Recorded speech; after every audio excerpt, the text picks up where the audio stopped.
It started with a simple delivery.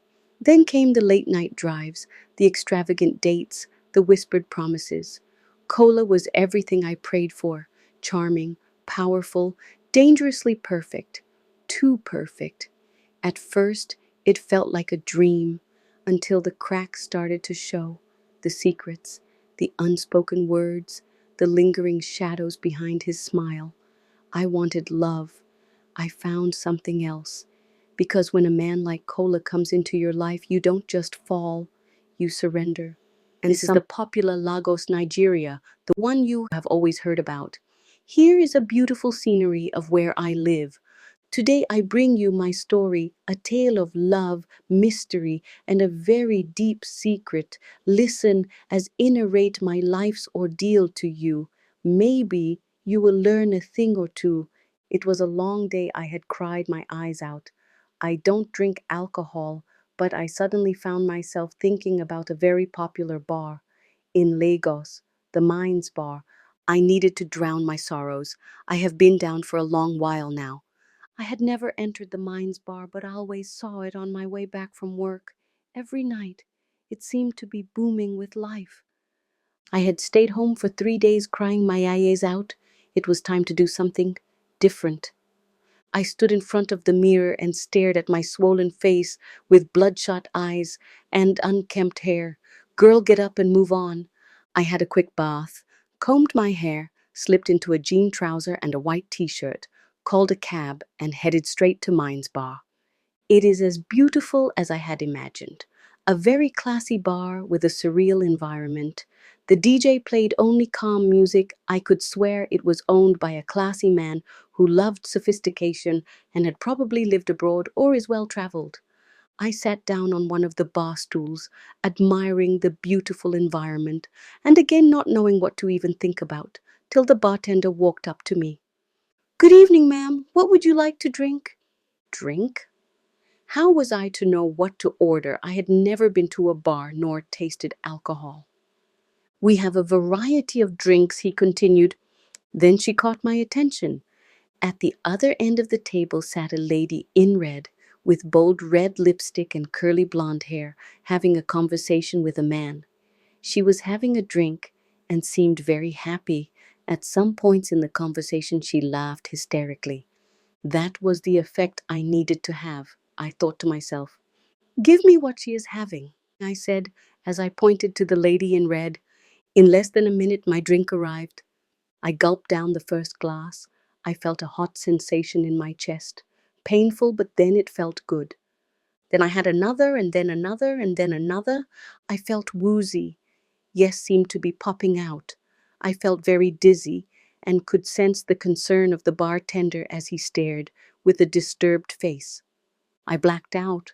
I woke up unable to open my eyes due to the brightness of daylight with a very severe throbbing headache. The environment was quite strange and serene. Where am I? Then I heard his baritone. "Good morning, beautiful. How was your night? Oh my God, what is going on? Hope I have not been violated." I quickly checked myself and I was fine. I heaved a sigh of relief. Then he walked in with an average height lady. Seeing the lady made me feel at home.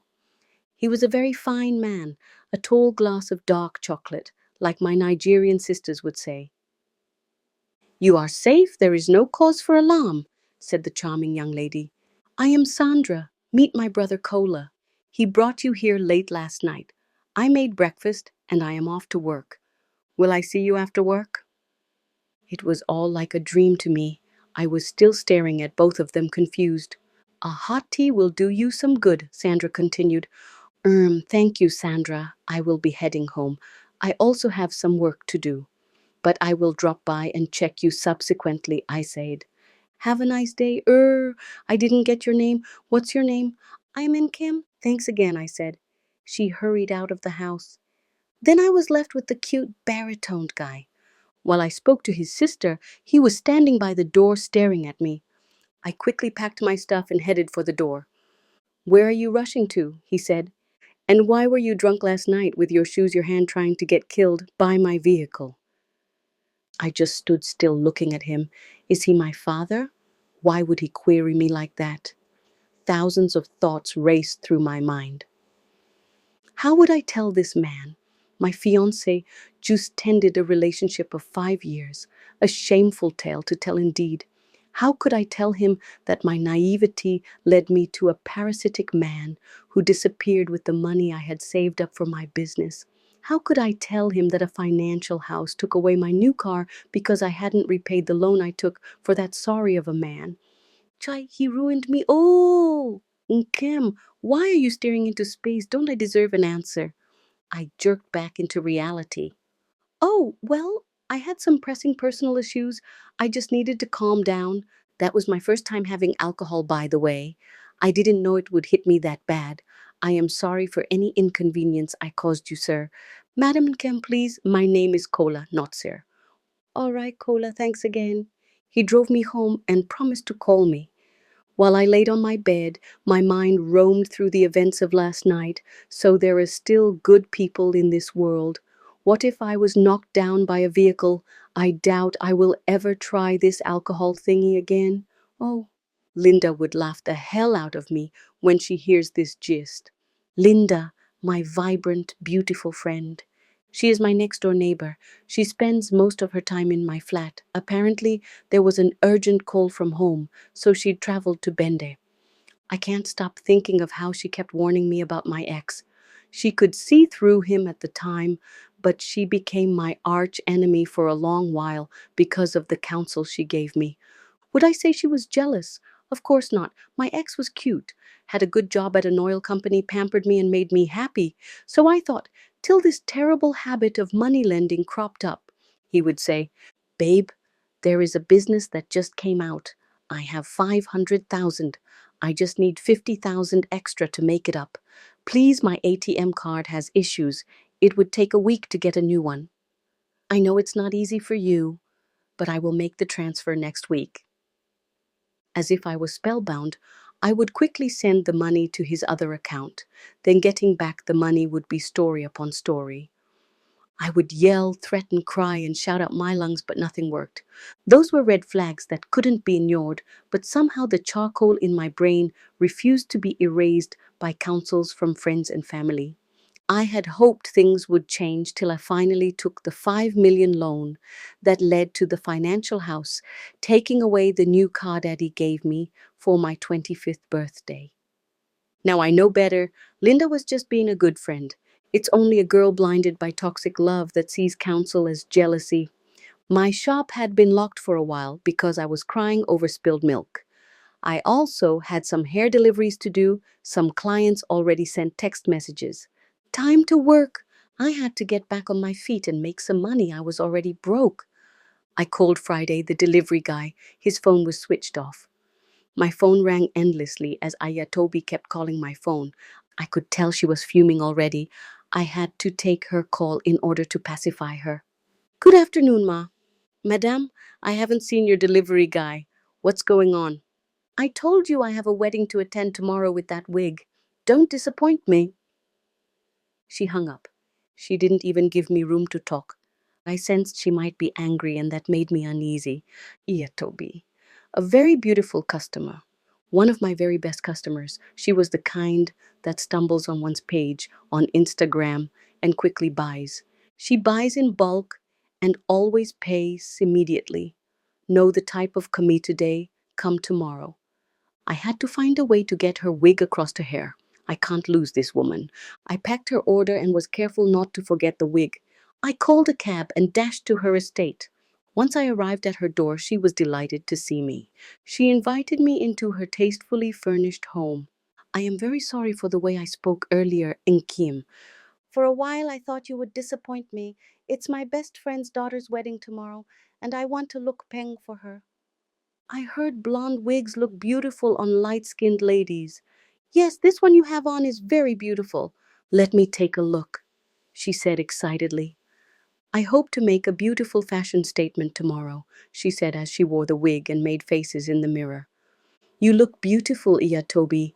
The wig suits your complexion, I said. Thank you so much, Nkem. She took me next door to hassle her friends to buy from me. She sells quality hair, people buy from her, she said. I sold 4 more wigs on the spot. What a woman. Who knew? The friendly Iya Toby was a high-ranking detective. Little wonder she speaks with a stern voice. I saw her picture in her lavish sitting room. Oh, Mo, I shock.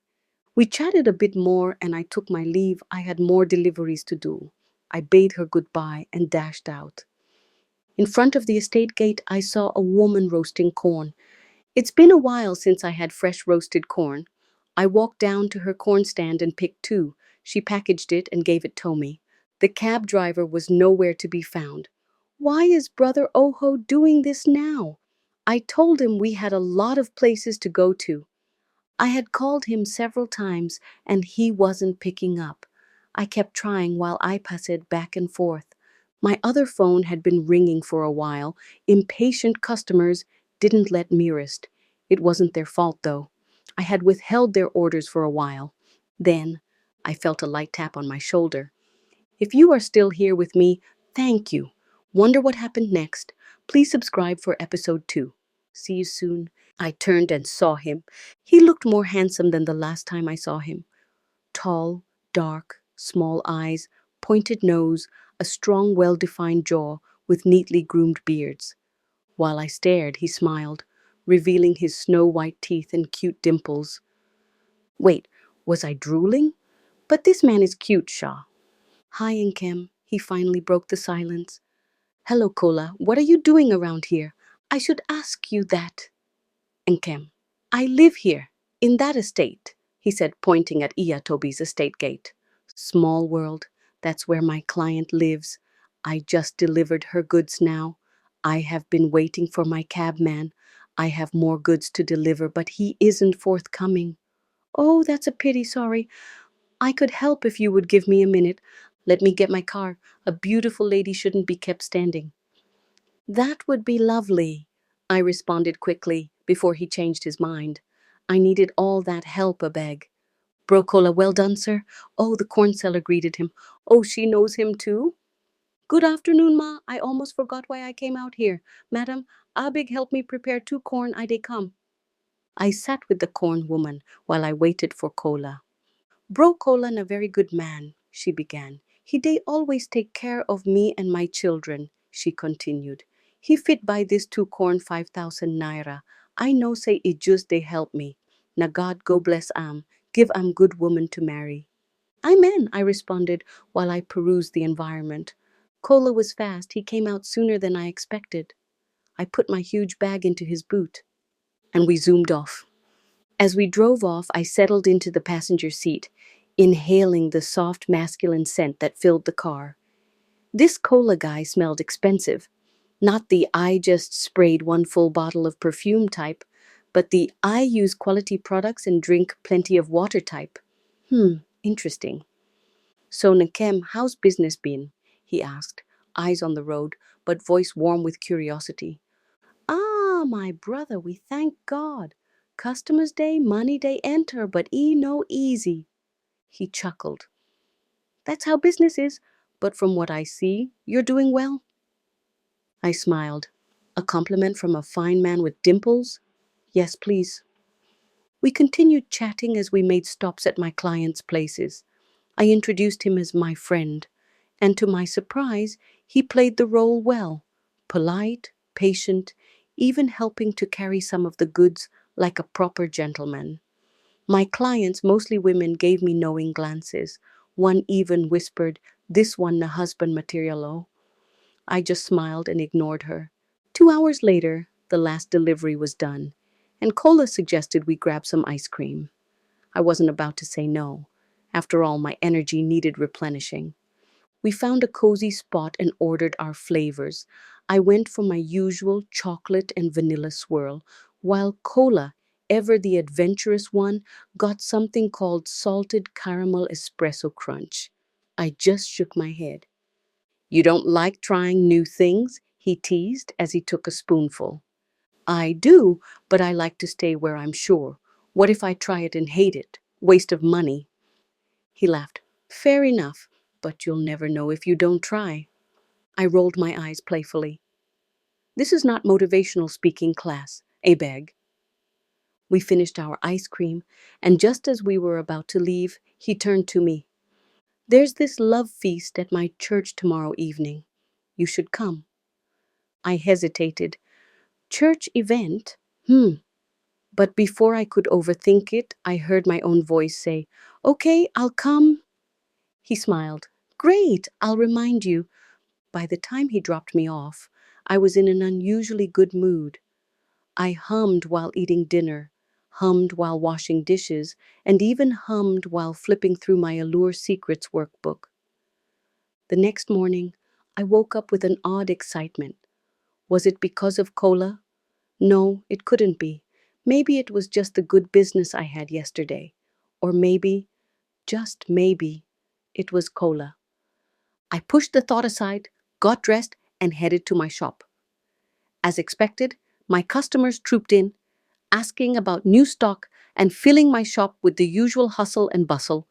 Then my phone rang. Hello, beautiful. I glanced at the screen. Truecaller had already told me who it was, but I decided to play ignorant. Hi, who am I speaking with, please? He chuckled. It's Kola and Nkem. How are you today? I smiled involuntarily. Oh, Kola, I'm fine. Why was my stomach suddenly filled with butterflies? Was it from hunger or something else? Right, that's great. Just wanted to remind you about the love feast at 4 p.m. I can come pick you up if you want. I hesitated. Should I let him? It wasn't a big deal, right? But before I could say yes, my strong independent woman mode activated. That would be nice, but don't worry, I'll find my way there. Thanks for calling, by the way. All right then, see you later. After the call ended, I caught myself grinning. What was this man doing to me? My customers kept coming and I worked tirelessly juggling sales, packaging, and answering endless questions. Business was booming, but my mind, it was partially at the shop and partially at 4 p.m. As the day wore on, I found myself checking the time more often than usual. By 3 p.m., I knew I had to start rounding up. A beg, I cannot miss seeing Kola today. By the time I locked up, my heart was already beating in anticipation. Was this just an event, or was something new unfolding? By the time the last customer left, I had exactly an hour to freshen up and make it to the love feast. I locked up quickly and dashed home like an athlete competing for gold. No way was I going to let this opportunity slip. I rummaged through my wardrobe, pulling out outfits like a contestant on Nigerian Idol, picking the perfect song. I needed something simple yet captivating. Not too churchy, but not too who's that girl either. After much deliberation and a mini fashion show in front of my mirror, I settled on a knee-length floral dress that hugged me in the right places, but still said, I'm a virtuous woman, but I have small pepper inside. By 3:55 p.m., I was out the door, heading to the venue. The love feast was at a beautiful garden with fairy lights hanging from trees and soft music playing in the background. It was giving romantic movie, and I was here for it. Kola spotted me before I even saw him. You look lovely, Nkem, he said, his eyes doing that twinkle thing that made my heart do gibish gibish. Thank you, Kola. This place is really nice, I said, looking around. As we walked in, a lady in a red dress approached Kola and gave him a tight hug. A too tight hug, if you ask me. Kola, you finally made it, she said, her voice sugary sweet. He chuckled. Yes, I did. Nkem, this is Amaka, a longtime friend from church. Hi, Nkem, Amaka said, giving me a smile that felt like those ones customer service people give you when they actually don't care. Hi, I responded with my own version of the customer service smile. I wasn't sure why, but I suddenly felt like drinking chilled Coke to cool down the unnecessary heat that was rising within me. Who was this Amaka? And why was she holding onto Kola's arm like she paid his bride price? Kola, oblivious to my internal monologue, led me to a table where food was being served. The aroma of jollof rice, grilled chicken, and puff puff filled the air. My stomach reminded me that no matter how many butterflies Kola gave me, food would always be my first love. So, Nkem, Kola started after we had settled with our plates, tell me about your business. How did you start? Ah, my brother, it's a long story. Oh, I said, pausing to take a bite of chicken. I started small, just selling a few things here and there, but business has grown. God has been faithful. I can tell, he said, nodding. You strike me as someone who is very determined. That's me, I said, flashing a smile. We continued talking and laughing, and before I knew it, the event was coming to an end. Kola walked me to where I could get a cab, but just as I was about to enter, he touched my hand lightly. Nkem, I really enjoyed tonight. I hope we can do this again sometime. I smiled. I would like that. As I rode home, I found myself grinning like someone who had just won a visa lottery. The melody in my heart became louder as I strolled into my flat, my steps light with contentment. It had been a fulfilling day, one of those rare ones where the universe aligns with your dreams. The universe, however, had not aligned with NEPA. The entire place was in darkness. Sighing, I fished my keys out, using the dim light from my phone, fumbling like a contestant in a blindfolded game show. After a minor battle with the keyhole, the door finally gave way. I stepped inside, collapsed onto my soft bed, and let sleep carry me away. It had been 3 months since I met Kola, and let me tell you, Allure Secrets and the List changed my life. After the love feast we attended together, I had a moment of epiphany. Kola was a walking, breathing checklist of my dream man, the right mix of charm, ambition, and just the right amount of mystery. Was he too perfect? Maybe. Did I care? Not one bit. All that mattered was that he made me happy. I had silently prayed for him to ask me out. Gone were the days when I boldly chased men like a lioness on the prowl. No, darling, I had evolved. I had mastered the art of attraction, and trust me, I was loving every bit of it. We hung out frequently, and our chemistry was undeniable. One moment in particular still makes me chuckle, our first movie date. We were at a packed cinema, the air buzzing with excitement. Somewhere between the action-packed scenes and the dramatic dialogue, Kola did the unexpected. He placed his head on my shoulder and fell asleep. I had mixed feelings. Should I be offended, flattered, amused? But as I watched his peaceful face, a strange warmth filled my chest. He trusted me enough to let his guard down. After the movie, he kissed my forehead, a simple, tender gesture that sent fireworks through my bloodstream. That night, a single question consumed my thoughts. Is he the one? God must have been eavesdropping on my thoughts because, out of the blue, Kola finally made his move. Picture this: a lovely evening at my shop.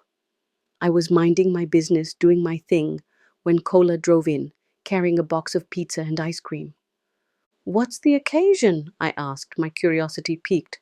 Nothing, just checking on my beautiful friend, he replied smoothly. We chatted for a while, laughter dancing between us, until his expression changed. Suddenly, his face was serious, too serious. My heart did a double beat. No woman has ever held my attention this long, Nkem, he said, his voice thick with emotion. You fit into everything I've imagined for my dream woman. Do you remember the list? I nodded, my pulse racing. I never knew a list could be complete in one person. Please, say yes to me. Be my girl. Cold shivers ran down my spine. If only he knew how many times I had whispered this exact prayer. Yes, Kola, yes! And just like that, I stepped into what I thought was the beginning of my bliss. At first, Kola seemed like your regular everyday guy, until I got closer and saw the receipts. Ladies and gentlemen, Kola had money, not just let's go to a nice restaurant money. Number Kola ran a multinational company. He had links, connections, influence, the whole package. Yet, despite his wealth, he remained humble. He made time for me, lunch dates in between his busy schedule, romantic getaways. We even attended weekly church activities together. With him, I saw love in human form. He didn't just love me, he elevated me physically, spiritually, socially. He boosted my business in ways I never imagined. One day, he casually connected me with luxury hair vendors. The next thing I knew, I was an importer. My small shop expanded into three. Sales girls hired, my business flourishing. I had officially entered my madam era. Of course, Iyatobi, the one customer who refused to acknowledge my elevation, insisted I still personally delivered her goods. But I didn't mind. It was always an opportunity to gist and bond with her. Kola also introduced me to his circle, and soon enough, I was rubbing shoulders with society's elite.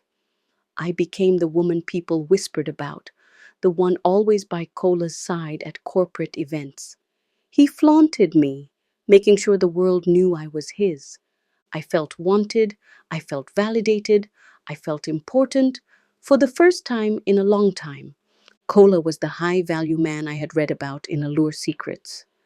But as I basked in the glow of my new life, I forgot one crucial thing. When something seems too good to be true, it usually is.